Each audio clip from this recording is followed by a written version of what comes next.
walafiat. Jadi kalau kemarin sempat ada insiden, mungkin ada yang khawatir, ada yang bertanya-tanya kondisi saya seperti apa. Alhamdulillah berkat perlindungan dan rahmat Allah, saya sehat, bisa mendampingi perkara gugatan terhadap Aguan, Antoni Salim dan yang lainnya di Pengadilan Negeri Jakarta Pusat hari ini.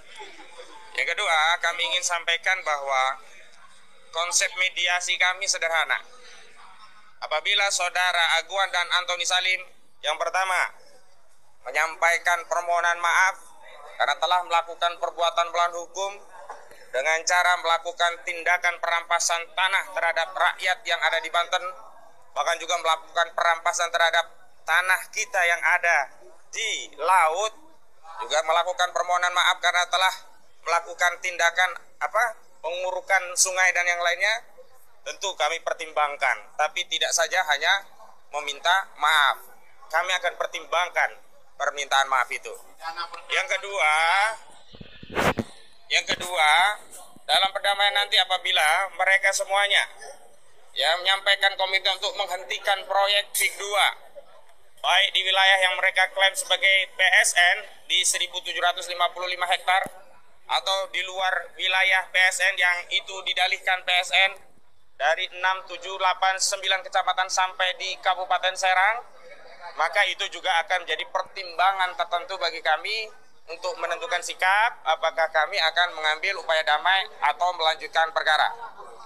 Yang ketiga, apabila nantinya Aguan dan Antoni Salim menyatakan siap membayar kerugian atas perbuatan pelanggaran hukum yang mereka lakukan terhadap rakyat Banten yang nilainya 616,2 triliun rupiah, yang itu kemudian dibayarkan kepada negara melalui Kementerian Keuangan Negara Republik Indonesia, maka sekali lagi kami juga akan mempertimbangkan untuk mengambil upaya damai terhadap perkara ini.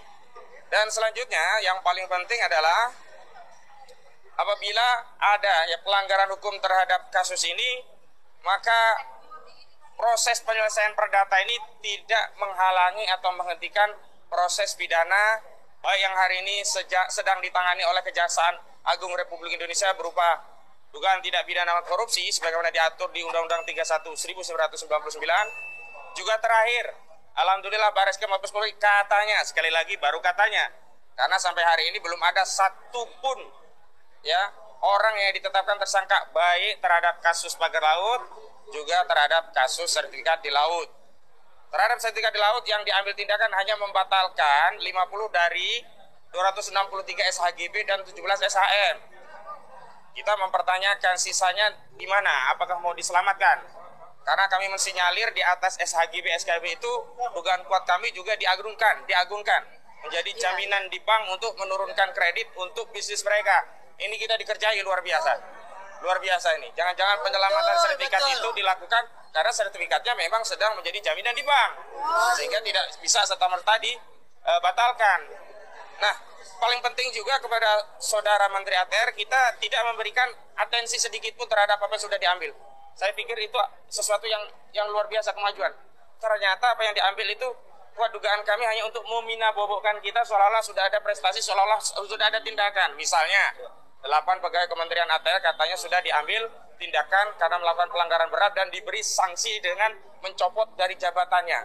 Setelah kami telusuri 8, 2 orang itu sudah pensiun, salah satunya yang berinisial JS atau Joko Susanto yang dia mantan Kantah BPN Kabupaten Tangerang periode 2022 sampai 2023. Pertanyaannya sederhana begini, orang sudah pensiun, diberi sanksi tegas. Sanksi apa? Yang kedua, dicopot dari jabatannya. Jabatan apa? Kemarin sempat nanya, apa nggak boleh keluar dari rumah? Apa nggak boleh ngomong cucu lagi? Saya ledekin, paling nggak boleh kawin lagi. Sanksinya itu paling gitu. Jadi artinya ada permainan di BPN ini harus dibongkar semuanya. Kenapa? Sekali lagi, kalaupun sudah ada sanksi yang bersifat administratif, baik pemberian sanksi pelanggaran berat bahkan sampai dicopot jabatannya, dan tidak ada satupun yang dipecat dari status ASN. Jangan ada kebohongan lagi. Jadi kalau memang tegas, berat, harusnya dipecat, bukan hanya dicopot dari jabatannya. Nah, ini permainan lagi begitu ya. Jadi proses pengambilan sanksi administratif tidak menghalangi atau menghapus tanggung jawab pidana. Jadi penyidik Kepolisian Negara Republik Indonesia harus memproses karena dugaan kuat ada di sana tindak pidana pemalsuan dokumen sebagaimana diatur dalam 263 KUHP. Ingat, KUHP masih berlaku karena KUHP baru berlaku nanti 2016. Ya, pakai KUHP lama 263 masih berlaku.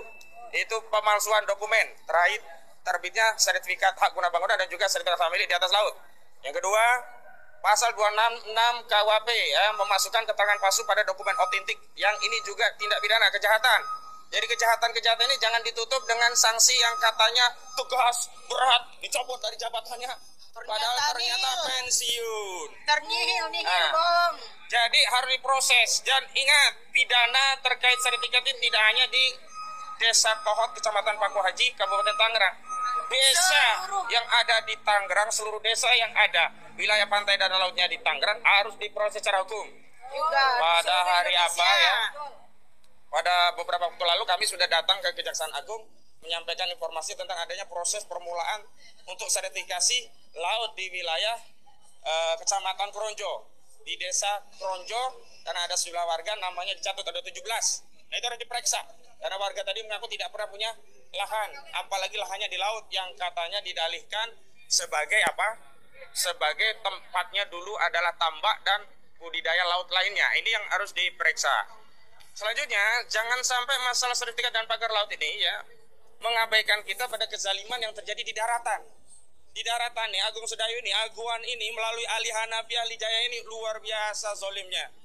Jadi mereka menggunakan Engcun atau Gojuli, Freddy ya dan Henry untuk membuat sertifikat aspal, yang sertifikat itu dijadikan sarana untuk merampas tanah rakyat, sehingga tanah rakyat banyak yang diambil tanpa dibayar, langsung duruk. Ya, kami sudah mewawancara dan mengambil dokumen korban-korban sebagiannya dan terus akan mengumpulkan dokumen lainnya. Dan kepada seluruh rakyat yang menjadi korban kezaliman Aguan dan Ali Hanafi Ali Jaya ini, tolong sampaikan kepada kami akan memfasilitasi, karena perjuangan ini harus dilakukan bersama-sama. Jangankan kami ya, korban yang harusnya lebih berjuang gigih. Kenapa? Karena membela harta milik sendiri. Kalau terjadi kematian itu matinya mati syahid ya.